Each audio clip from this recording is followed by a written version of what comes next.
the problem is that if you're black and you're living in a society where it's basically telling you that to succeed means to give up on your blackness, or when I say succeed, I should say horrible. to participate in society in a pro-social manner, such as getting an education, trying to get a job, etc. You're not participating in whiteness, you're participating in Americanness. Exactly, right. To label that as whiteness and then to say, like, to label white people as your oppressors, obviously you're setting up the black community for failure, because that would mean that to succeed would be to become an oppressor, which is why I'm so against CRT and all this woke stuff, because that's what it does. What video are we watching, Sitch? So, Matt Walsh got into some hot water recently. He said some things that people are wondering, is Matt Walsh advocating for ethno-nationalism? Ooh, ouch. Okay. It just sounds, that's like gives me like a creepy feeling. Yeah. When you say that word. Yeah. So I'm curious how you and the audience feels. How you and the audience feels from this video, because it's not like 100%, like he's not obviously going mask off, Nick Fuentes on this to that level, but he's saying some things and you're like, what's happening in this clip?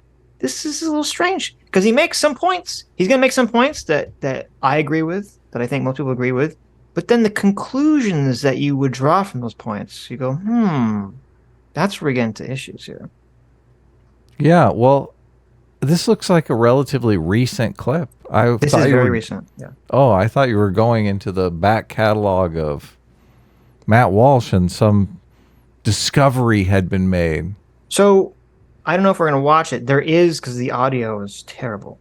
There is a clip from many years ago where, ironically, he kind of makes the same argument he makes here, which shows you that he uses the same analogy of birds in that argument.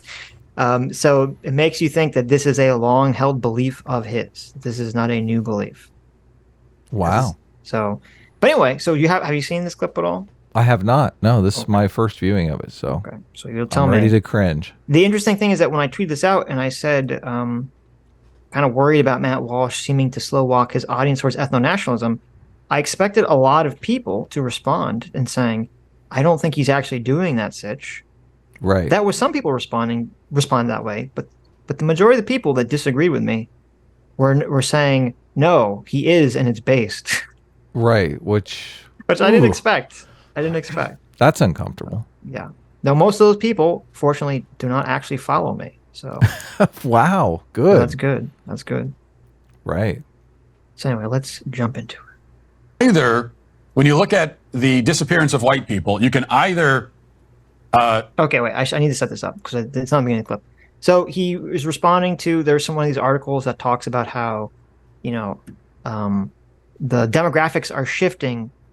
People have been saying, oh, the demographics are shifting, so in 50 years, white people are going to be the minorities or something, right? Right, yeah. There's one of these articles that not just was talking about that, but it seemed to be praising that to some extent. Yeah, there was a famous clip, I think, of some Tonight Show, and they mentioned this story about the demographic shift, and the audience was like, yay!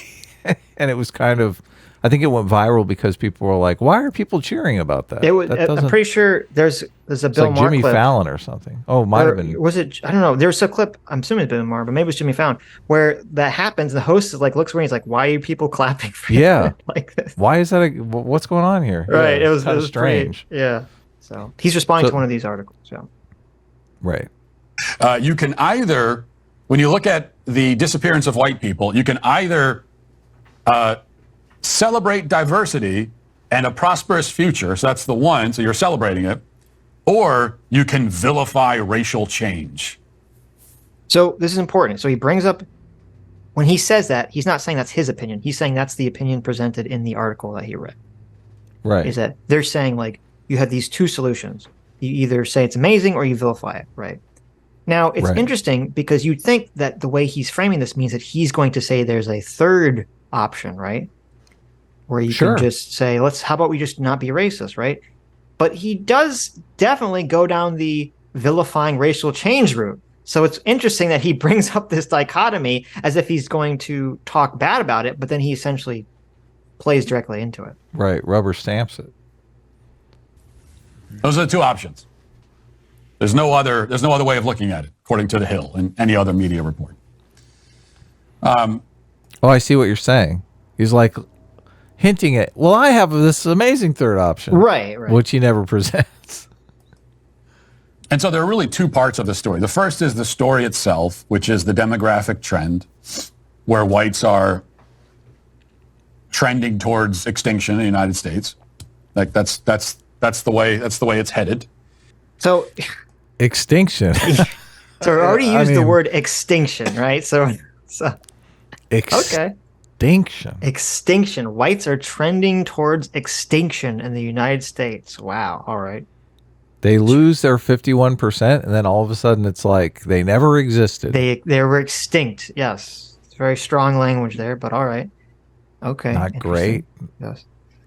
And then the other part of the story is the veil of silence around this issue, the wall that is erected around it.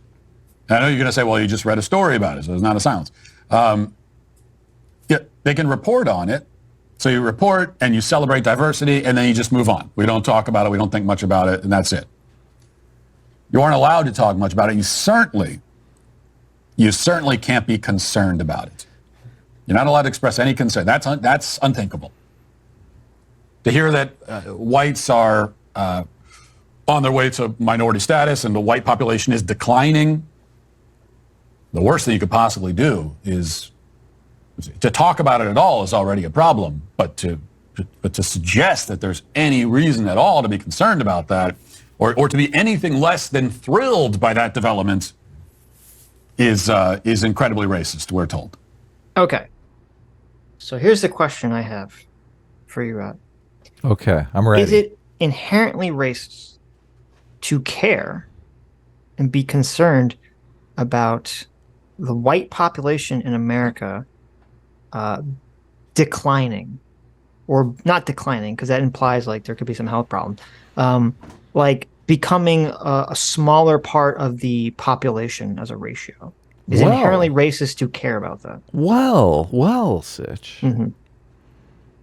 I do think how much you will care really depends upon the environment.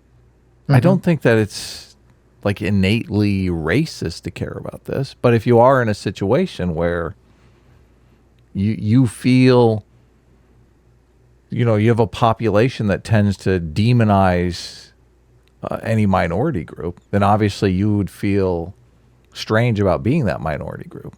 Right now we're in a very strange situation because like a lot of people on the left, say the most horrible thing in the world is to be a minority. Right.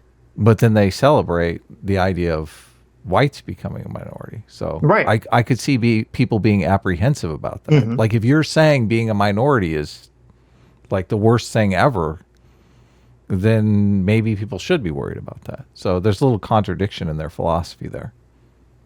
I think that's a great point. Obviously, I think what you said is a great point. It depends on what the environment is, because if you live in some environment where you're actually afraid that people are going to enact racial violence against you, then it would be concerning if you lost or became the minority, I should say. Yeah, and it's not racist to be concerned about that, obviously. Right. Here's the problem. If you're a person, and we were having this conversation about the demographic changes, I feel like we would intentionally be careful to talk about acceptable reasons for why to care and unacceptable reasons to not care. So, for example, as you said, I think the reason you put forward was an acceptable reason to care. I think an unacceptable reason to care is to think, number one, that white people have some sort of inherent superiority or value to them, or two, to believe that white people have some sort of inherent American culture to them that will be lost if white people are not the majority. I don't believe that there is some intrinsic genetic component tying race and culture together. I agree. I have a massive problem with this segment because Matt Walsh does not bring any of these arguments forward. He does not say it's acceptable in this realm or it's unacceptable in this realm. He does not speak in those terms. And he kind of lets the viewer come to whatever conclusion they want to come to. And to me, that means one of two things. It means either he's in favor of believing the race and culture are not separate, which he did say in the past, or he just wants to essentially doesn't care if people that are ethno-nationalists support him, and he just wants to increase his base as much as possible. So he's not actually going to draw any hard lines anywhere in his opinions. Right. And I think both of those are wrong or immoral, essentially. Okay. Okay. I mean, do you disagree? Do you agree? Do you think that if you're talking, because I feel like if you're talking about something that's a very controversial subject that can very easily be interpreted in multiple ways, you should try to be specific in actually saying what it is that you believe. And I think if you just make general statements to allow the audience to draw whatever they want from it, to me, that's highly suspect as to what your motivation is at that point. Yeah. So you think he's using it basically to build an audience that includes ethno-nationalists? Either that or he does believe in those ideas. Well, I mean, I don't know that Matt Walsh doesn't believe in those ideas. No, so he might. He very well obviously, might. I mean, there are people probably that watch Matt Walsh every day that would have a better idea than me. I mean, I only occasionally watch a Matt Walsh video. So. Right. Yeah, I don't. Yeah, no, I agree, obviously. I think a chief component of the American culture is that, you know, we're kind of, what do they always say, a nation of immigrants, right? That's the meme. I know some people object to this meme often because they're ethno-nationalists, right? Right. But I mean, I kind of like that idea. And this is one of the reasons why I got so triggered when we were talking about meritocracy and will in the future when we talk about meritocracy or aristocracy, because I do feel like there is an ethnic component to aristocracy that meritocracy avoids, right? Right. And we are, to some extent, one of our powers in the United States is that we are kind of, people are self-selecting to come here who are the most motivated to succeed in accomplishing things. Like, we're getting the best people, the smartest people, the most talented people, the most ambitious people. All those people come to America because they perceive this is where we can succeed. If you cut off people based on ethnicity, you're just cutting off a huge section of people that can help make America amazing. Yep. Yeah. So I do think this goes against the American culture that what I would call the American culture, what I would fight for is the American culture. So all you can do, I saw some libertarian, of course, reacting to this on Twitter just now, and this news from the Hill, and saying, this is great. I don't see any problem with this. Who could possibly have a problem with it? Who cares if whites are going extinct in America? What difference does it make? I'm a libertarian. Does the article literally say whites are going extinct? Hold on. I mean, Wait. You have to listen to this in its entirety. Okay, but does the article say that the whites are going extinct? I know I fucked up. I did the marshmallow thing. But yes, it's fine. It's fine. So he's using the term extinct. I mean, I'll look it up. I think it's the Hill, America's white majority is aging out. Right. I don't think they use the word extinct. They do not use the word extinct in the article. Yeah. Obviously, yeah. So, yeah, okay. Hyperbolic. Right. It's funnier when Cenk goes hyperbolic, I got to admit. It is funnier. Okay. The reason I want to play this part in its entirety because I feel like it's important to trying to judge what his position is. Okay. I won't pause. Promise. But to suggest that there's any reason at all to be concerned about that, or to be anything less than thrilled by that development, is incredibly racist, we're told. So all you can do, I saw some libertarian, of course, reacting to this on Twitter just now, and this news from the Hill, and saying, "Oh, this is great. I don't see any problem with this. Who could possibly have a problem with it? Who cares if whites are going extinct in America? What difference does it make? I'm a libertarian. I don't understand anything." Okay, so he says, "I saw a libertarian on the right talk about this," and he makes a funny voice. So he's obviously posing that the libertarian is wrong for not caring about this demographic shift. Right. Okay. And he ends it by saying, "I don't know anything." Right. Okay. So he's very clearly stating it. His position is that this demographic shift, where whites will be the minority, is a bad thing. He's very clearly stating that as his claim. Right. And anyone who disagrees doesn't know anything. Right. Yeah, and anyone that disagrees doesn't know anything. Right. If you're going to stake that claim, that's fine, but you need to explain what the basis of that claim is. Right? Right. What is it that you know Yes. that the libertarian who doesn't know anything doesn't know? Yeah. Why is it bad for white people to become the minority in America? Right? And my problem is, if you're going to make a claim like that, which you know is very racially charged, which you know is a third rail, and you're not going to provide an answer, that's very suspect to me. Because why would you not? Like, if your position is not something racist, why would you not just say what it is? Because your position is racist, and you can't just come out and be racist. It's Okay, like well, we'll see. You look. Yeah. We've got 3 minutes left, so maybe he'll pull back. Maybe there'll be an explanation here, right?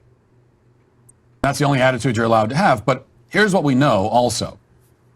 We know that it doesn't even need to be said, but I'll say it anyway, because we all know that's true. But we know that the continued existence of any other race of people is considered deeply important, and the preservation of the historical and traditional racial identity of any nation is considered deeply important.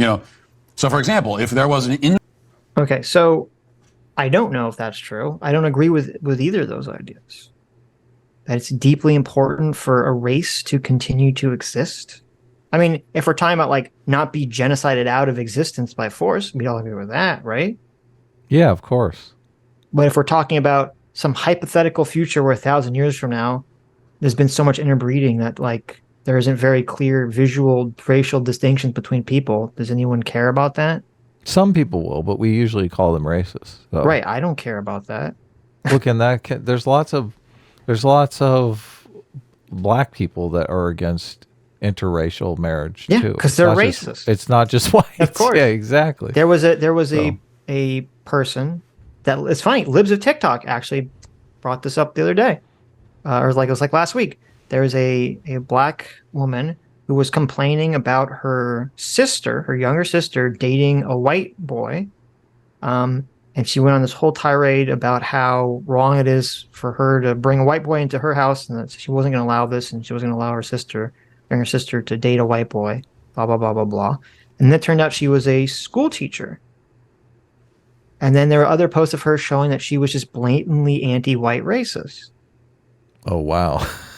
And then she was basically taunting to say, "You can't get me fired from my job as a public school teacher." I think she's a public school teacher. Because she was black. Because I'm racist, even though I'm racist against white people. Yeah. And Really? so people went and they found out what school she worked at. I don't know if she ever eventually got fired or whatever happened. Probably not. She's probably principal now. Yeah, there you go. But so I agree. Like we all understand that we all know the racism, like when we're seeing it directed at us. But Right. okay. So far his first arguments are whataboutism, right? What about people saying that other races should be protected? Right. That's his argument number one about why this is important. Yeah. influx of white immigration to a historically black country, and that was resulting in a giant demographic shift wherein it was becoming a predominantly white country rather than predominantly black, this would be considered a major, major problem. And there's no doubt about it. And yet, in the reverse, it is either neutral or cause for celebration, but really it should be a cause for celebration. And you know what? This pertains even to the animal kingdom. I mean, you could think about if there's a particular type of, I don't know, hummingbird that's going extinct. Even for that, we're supposed to panic. And if I were to say, hey, whatever, I mean, what does it matter? So we don't have that type of hummingbird, but we got plenty of other hummingbirds. What does it matter what type of hummingbird it is? The difference doesn't make. So yeah, this type of hummingbird is there's more of that, and there's less of this. Like, who cares? If I say that, I'm callous.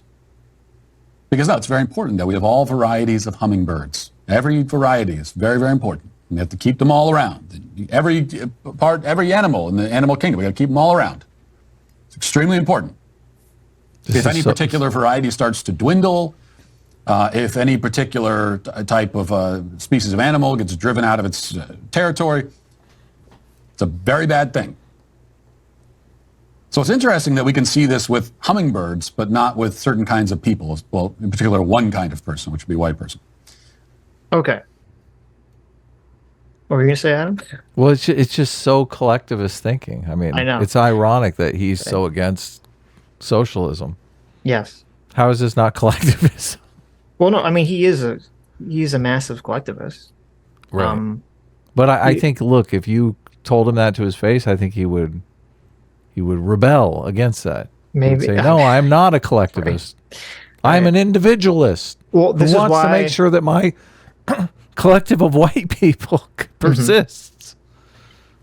This is why I disagree with people who say that right wing is libertarian and left wing is collectivist. Because it's like, no, collectivism swings both directions. Oh, of course. Manifests in different ways.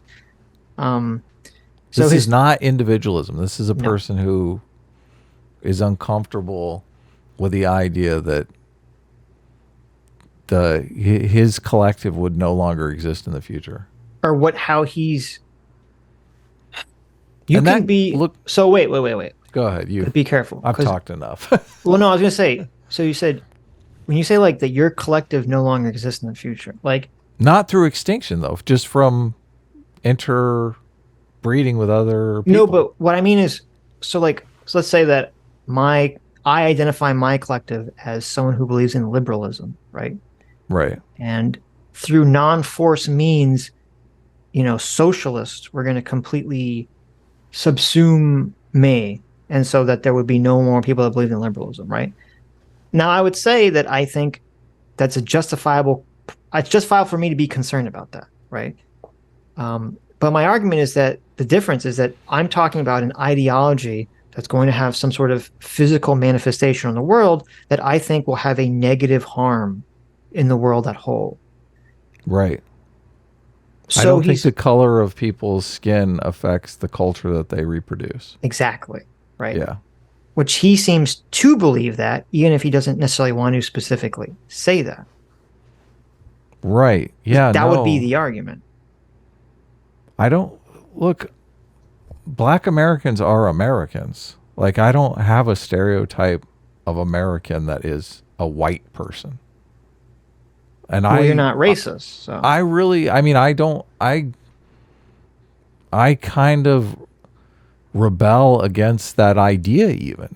Right. Just to think, like, imagine thinking that Black Americans are not Americans. I love the Black Americans that tangibly dislike the term African Americans because they say, listen, I'm an American.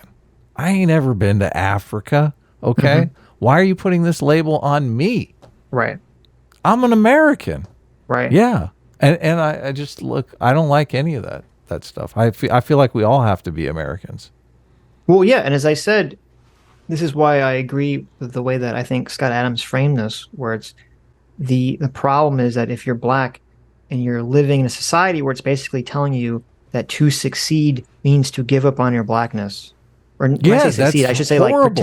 Participate in society in a pro-social manner, such as getting an education, trying to get a job, etc. You're not participating in whiteness, you're participating in Americanness. Exactly, right. To label that as whiteness and then to say, to label white people as your oppressors, obviously you're setting up the Black community for failure, because that would mean that to succeed would be to become an oppressor. which is why I'm so against CRT and all this woke stuff, because that's what it does. And I would argue it's even designed. Yeah, we're both against that. And I would argue. Go off, Sitch. Go off. Argue that's part of, not only is that like an unintentional thing, but that is part of the intention of CRT and for the other socialists. And this is kind of what we were talking to Dev about, how with cultural Marxism, a lot of it was designed as these ways to destroy liberal society to allow socialism essentially to fill the gap. Right. And what is a better way to fill the gap for socialism than to demonize success in a liberal society as being inherently evil or oppressive? Right. Yes. And it all begins with a privilege walk in second grade. Right. So, okay, so we're 4 minutes in the video. We have 1 minute left. Matt Walsh has brought forward it's bad for white people to be the minority, and his two reasons for it. One is a whataboutism claim, and the other one is a second whataboutism claim in terms of comparing people to hummingbirds and saying when a hummingbird goes extinct, people care about it. Why don't they care if white people go extinct? Just the whole extinct framing is just okay. Which is very bad framing. And also when people talk about animals going extinct, I mean, almost always, if not always, it's the reason people seem to care about it is there's some kind of human encroachment that basically destroys the environment that kills off this bird. So people feel like responsible or guilty for causing the action. It's not like, oh, well, after, thousands and thousands and thousands and thousands of years, hummingbirds just mate with other hummingbirds and they become some kind of like new subspecies or whatever the fuck, or a new color of hummingbird or whatever that we're talking about, right? Right, yeah. If there's some alien spore that is released on America that makes everybody just crazy for interracial sex, and they all get married and decide, in 100 years there is no black or white people, it's all just brown people. I mean, that's not going to be a tragedy, okay? Right. Like if one race decides that they're going to genocide the other race, okay, that's something none of us are in favor of, right? You got to look at how these things play out. Mm-hmm. Yeah. I agree. When also from a zoological standpoint, we're talking about like different hummingbirds. Mm-hmm. Like they're different subspecies, different. I don't know. Like I don't remember the whole domain, kingdom, phylum, class, language here. But the different hummingbirds are classified differently. Humans are not. Like a black and a white human are not classified from a scientific perspective as part of like a different subspecies or family or whatever they're talking about with hummingbirds. All melanin is nature's sunblock.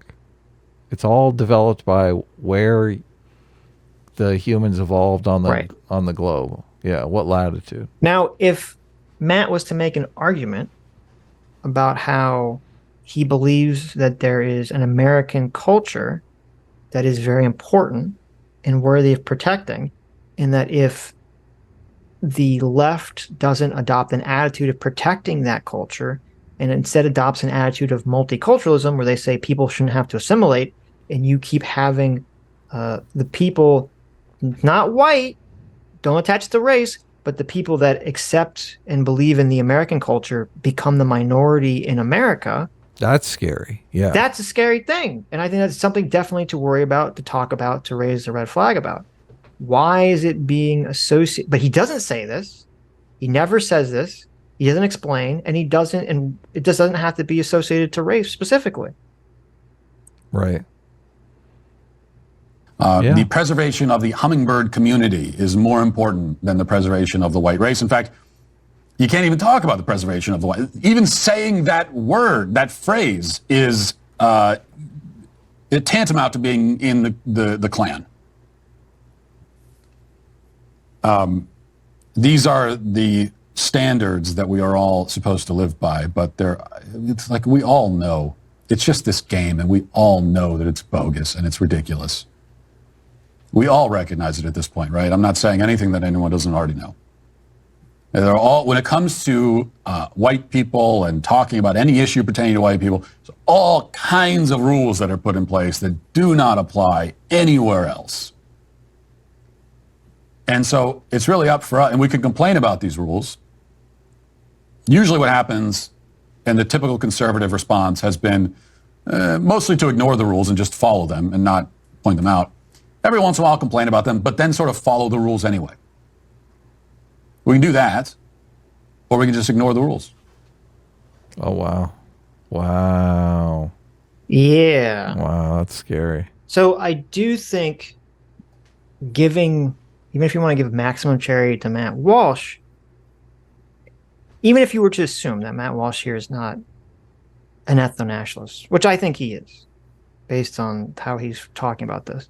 But even if you would assume that, I would still say that you should agree that's highly irresponsible for him to talk about the subject without being crystal clear that he's not an ethno-nationalist. Because why would you not want to make that crystal clear? If you're not an ethno-nationalist, why would and you know that you're going to get painted with this brush for talking about this subject, why would you not want to make it crystal clear that that's not what your position is? Because that is your position. Well, that's what I'm saying. That's what I'm trying to say. Is like trying to. I mean, this is why charitable way to interpret this that is not like him trying to walk his audience towards ethno-nationalism. Right. Yeah, and you're already saying you've seen enough to convince you. This is like the smoking gun video for you. Well, it's hard. Like this combined with the other video, which maybe we can bring up, though it's loading super slow for me. It's on Twitter. Where he talks about this when he was younger, and he uses literally the same example. He uses the bird example, right? So obviously this is something he's thought about for over a decade. Right. And he brings this up and he says that there is no separation between race and culture. That's ethno-nationalism, definitionally. Look, America is a very young nation in the scheme of things. Right. So if you have like the Italians, the French, the Spaniards, you have all of these nations that have, an ethnic identity that's tied to their national identity. Americans don't have that. Americans come in all colors. Mm-hmm. It's just, that's our history. So I kind of see this idea of America as, an ethnicity, like a race type of ethnicity, as not true, not reality.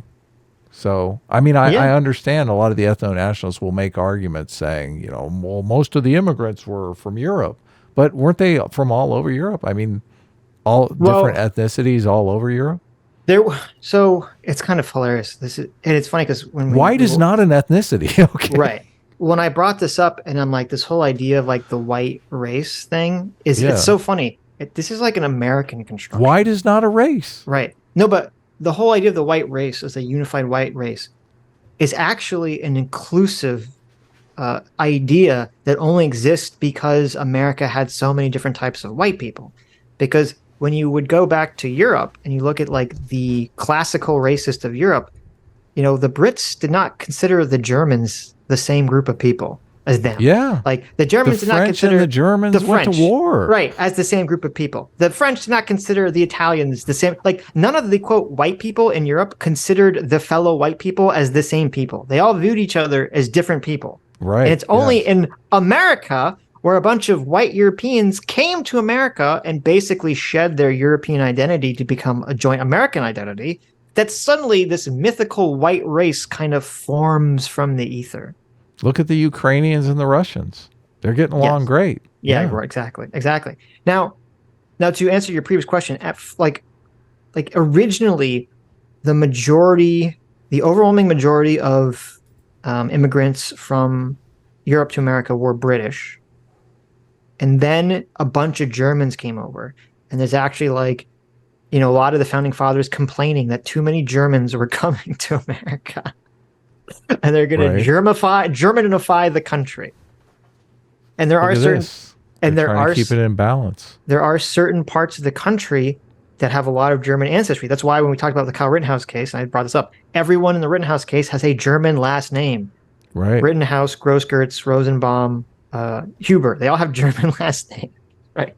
And it's funny because no one who talked about the story was like, oh, all those crazy Germans, Kyle Rittenhouse, those crazy Germans running around, right? It was all just white because that's kind of the way it is in America. Right. Americans. Yes. And it's funny, too, because all the white nationalists, they all like to bring up their favorite thing to bring up is that the Immigration Act of like 1920 or whatever the fuck year it was that they always like to masturbate to as like the best thing ever, which was when there was the quota system was implemented in America, for immigrants. And what they always leave out was that the quota system was literally established to prevent white people from immigrating to America. It was to say that we want to allow white people from England and Germany to immigrate, but we don't want white people from like from the more undesirable white countries in America, like the Italians or the Eastern Europeans or whatever. Like, so literally the Immigration Act that the white nationalists point to as the best thing ever was an Immigration Act literally designed to stop white people from coming to this country primarily. Right. It also did prevent Asians from becoming immigrants. But you know where it didn't prevent people? It didn't prevent South Americans. It explicitly allowed South Americans to come to this country without any limitation whatsoever. Interesting. And so it's funny to me that suddenly this like white identity is like come into being when it's based on an American fiction. Yeah. So I sent you another clip. It's 2 minutes that we can watch. It is an excerpt of a longer conversation that is available on YouTube. I don't think it's taking anything out of context in an unfair way. I would bring up the long conversation, except that the audio is horrendous. Mm-hmm. And it's unfortunate that Lance tweeted this out, so we'll be watching it from Lance's Twitter. But he or whoever he got cleaned up the audio in some capacity that's like actually not going to kill your ears to listen to. Okay. And I feel like it kind of is a little bit, it's like Matt talking about the same thing. He's arguing with his co-host about it, but he's more mask off sort of in what he's talking about. This I have seen a million years ago or listened to a million years ago. So really? As just Mexicans, they start this clip? Yeah. Okay. I've never heard this before. This has gone around. This went around. Look, this is Lance's old number here. Right. Ready? Yeah, we're gonna have to do a lot of pausing and unpausing and all this stuff. Well, you tell me when to pause. Okay. Just yell pause. I will. 3, 2, 1, go. Bringing the culture with them. Of course they're going to. Of course they're going to. That's what makes them Mexican. Of course they will. That is not. I'm saying if they stop identifying themselves as just Mexicans and they start, appreciating the country that they currently reside. What is the country? I mean, America. Well, then, what does that mean? If you take away the Anglo-Saxon culture, which is what started this damn country. Yeah, but not damn country. You can adopt philosophies, is my point. So I'm confused by race or culture. Like, what are you promoting? Both. You can't separate them. They're the same. What I'm saying is not like I'm making this up.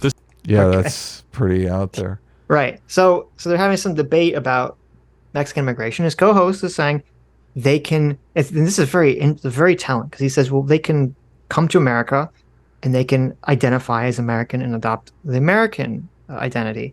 And Matt Walsh's initial reaction is like, well, then what does that mean for America, right? Which is weird because, like, well, what do you mean? What does that mean for America?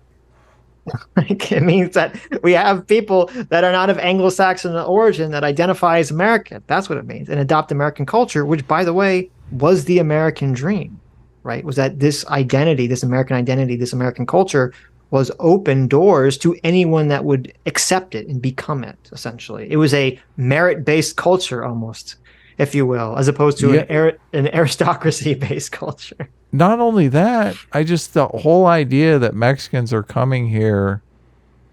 I mean, the people that generally want to come to America have already adopted the culture in their minds because that's why they want to come here. They're like, I want to be a part of that culture. Well, okay. So some people, right?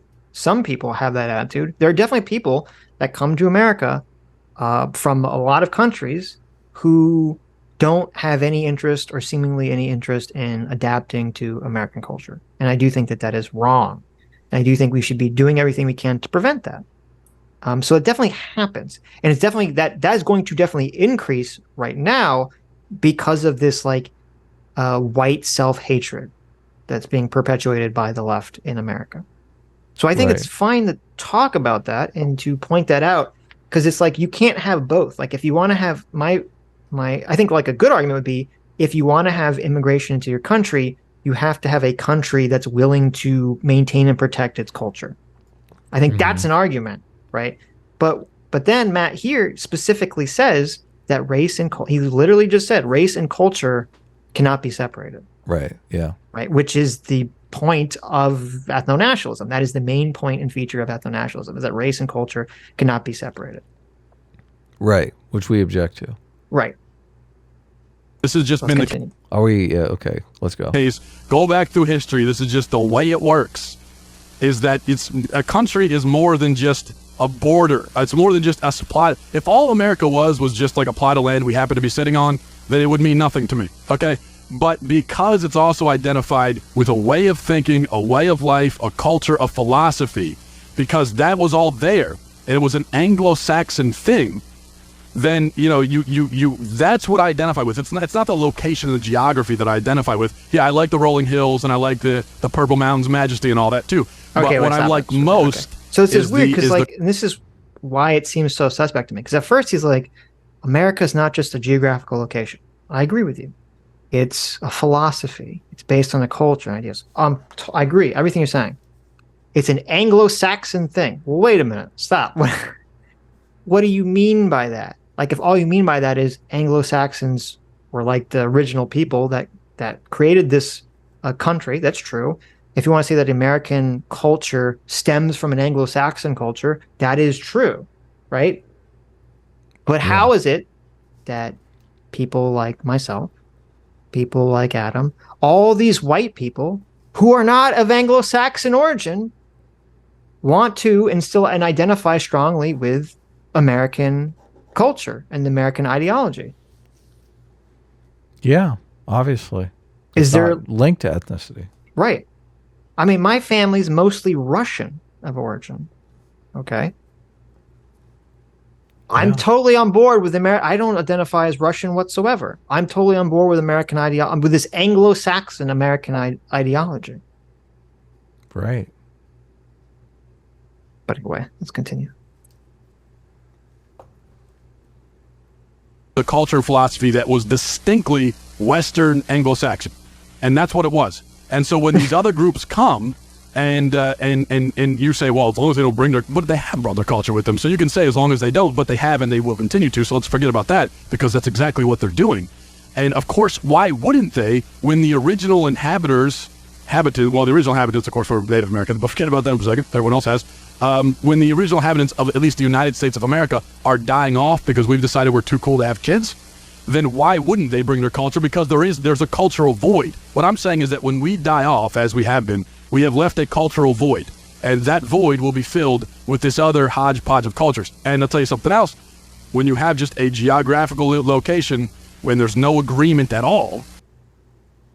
Okay, it's done. Okay.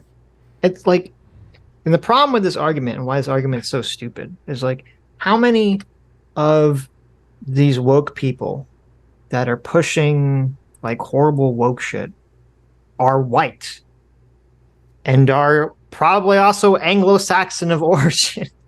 Oh, right? yeah.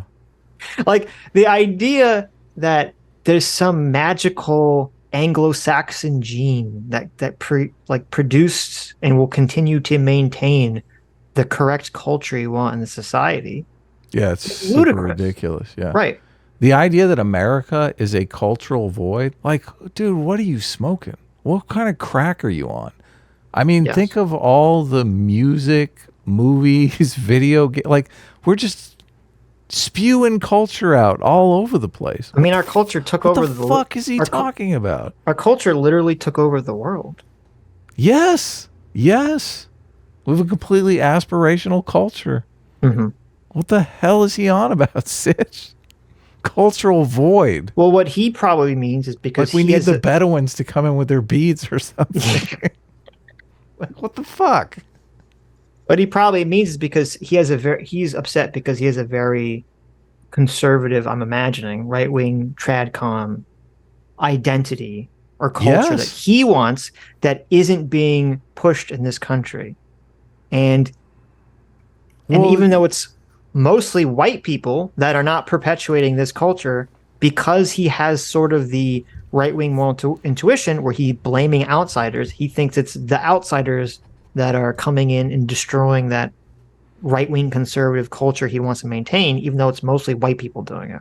This is what's just so ironic about it, because isn't this the big gripe that Osama bin Laden had, that the American culture was like a fire hose just destroying their culture? Yes. Look, why is he here simping for the moral intuitions of Osama bin Laden, the literal fucking terrorist? Right. Like, go see Top Gun and just shut the fuck up, Matt Walsh. Right. Well, and that's, of course, the giant irony with all this stuff is, people point to, when you look at sort of like the wokeness, right? It's really upper class, rich white people pushing wokeness that is kind of taking over all these institutions. When you look at all the evil Mexicans that are coming, into our country, right, or South Americans that are coming into our country, with they're that usually Protestant work ethic. Yeah, they're usually like way more socially conservative than any of the woke white people living on the coastal elite areas. And the only reason and it's so funny because we've said this a million times. The only reason I think the Democrats have been successful at even poaching a lot of the Latin community votes is because they always beat Republicans over the head with a racist stick. And then you have Matt Walsh here who plays into that. Right, yeah. And solidifies that. Which is bad politics Yes. all the way, and just bad culture. Right. Now, Matt Walsh says that he's of Irish descent, or part Irish descent. Oh, really? Which is funny because, you'd think how much people did not like the Irish people in American history. You'd think there'd be some sympathy or understanding there. Because you could go back in time and you would find writings of all sorts of original Anglo-Saxons in America talking about how these dirty Irish come into our country. They're a different breed of people. They're a different culture. They just can't adopt our cultural attitudes. They're going to bring America down. The drunkards. Yes, these drunk Irish men are coming in. Exactly. Yes. Exactly. Talk about a negative stereotype. Yes, these loud, drunk, poor Irish people are coming to our country and they're bringing it all down, and we need to stop them. We need to stop them, dang it. Well, this is horrible. Matt Walsh should be ashamed of himself. I can't believe he would. Has he not seen Top Gun? Have you seen Top Gun? How can you watch Top Gun and think America is devoid of culture? That's true. What the heck? That's true. We're a cultural powerhouse. Look, we're having a little trouble with our Star Wars culture, okay? But we're going to work it out. We're going to work that shit out, okay? That's what the culture war is for. Yes. It's over Star Wars. There you go. True. True. I know. I'm glad you brought that up. I didn't even think about that. It is funny. Osama bin Laden's literally complaining that American culture is taking over the world. Yes. Right? Degenerate culture taking over everything. Right. They have the exact same gripe. Yep.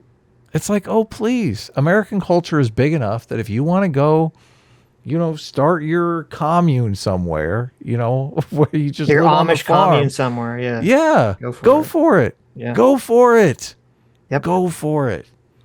But don't take away our video games, okay? That's a bridge too far. Yep. Just stop it, okay? Stop it. Anyway, do you have more to say, or you want to? No, I mean, I think it's unfortunate that I believe Matt Walsh is an ethno-nationalist, and I believe he's gonna be. Well, I mean, he's walking his large audience in that direction. I think that's unfortunate and very dangerous. It is a bit scary. So yeah. So, but I mean, I don't know if that. I don't know if that can gain any sort of political power. I guess there is one thing I will say, because I kind of thought about it while he was saying it. Mm-hmm. I mean, one of the reasons why it's kind of considered out of vogue to basically, be a white racist is because white people have democratic power. And Right. it is a little scary when the people who hold democratic power start saying things like Matt said at the end of that video, fuck the rules. Yeah. It's kind of like if a cop who we give a lot of power to has the attitude, oh, fuck the rules, I make the rules. Right. That's a little bit of a scary situation because Of course. that person is in a lot of power. It's the same thing with the white situation. So I mean, I do respect that, and I feel like a lot of people don't really respect that, how much power white people do have culturally and democratically. So that always has made sense to me. If whites obviously lose the majority and lose a lot of that political power, well, then it's a different conversation, right? Then you're having a different conversation. Obviously, if blacks, or as people often say now, if people of color become the majority, I'm not going to be comfortable with them talking about, fuck white people and all this shit, because that's a much scarier situation to be in, right? Right. So that's something to consider as well. Anything else? Go Yeah, ahead. it's funny because we just watched the clip of Cenk getting very upset, saying, I challenge you, right wingers! Denounce this! Denounce us! And it was Well, over this is something that, for them to denounce, definitely. Well, that's what I was going to say. Like, he did it over something that I was like, I don't know about that one. Why didn't he get that? Like, if he had played the Matt Walsh clip and got that angry, I'd be like, okay, it's more justified, right? Like, I would say it's justified for him the label everyone on the right racist, but it would be justified for him to reach that levels of anger over like this Matt Walsh clip. Well, And it's go ahead. what's fascinating to me, and I never understand this. I don't understand why certain things catch on. Because like when Matt Walsh made the comments he made about trans people or whatever, right? It's like, oh, it was like this big deal. Like, and his comments were kind of like vague enough that it was like, okay, you could be offended by them or not, right? And it makes this big deal. It's like everyone's talking about it. It's the main news. Like, now you have this clip of Matt Walsh seemingly advocating for ethno-nationalism. Nobody's talking about this. Right. Yeah. Like, I don't understand why some things go viral and some things don't. It makes no sense to me. Well, I mean, this tweet has 10,000 likes on it. So, I mean, yeah, but where's all the articles? Like, there were so many articles complaining about Matt Walsh, calling him evil for the trans stuff or for the what is a woman stuff, right? And you would think this should be the moment that you would think that all the left-wing media would pounce on him, say, we got him, right? Right. It's the clip. We got him, boys. Dun, dun, dun, dun, dun. But then it's just like, I don't know. It's like silent. I don't understand it. I don't understand how any of this works. Yeah. Well, I'll say one more thing and then we can call it quits. I do think this is why it is more politically advantageous to be sensitive around the greedy racist stereotype of conservatives and Republicans. Like the back and forth we've been having with Destiny, or we had with Destiny on the live stream. If we call this out, I don't think it has as much power as if conservatives call it out on their own side. Like if Cenk gets irate in a video and goes off, I don't think it has the kind of power that it has if conservatives are calling out their own. So, and if you're in a situation where you've just branded everyone on the right as a greedy racist, what is their incentive for even calling this stuff out? Right. Yeah. Right. So I agree.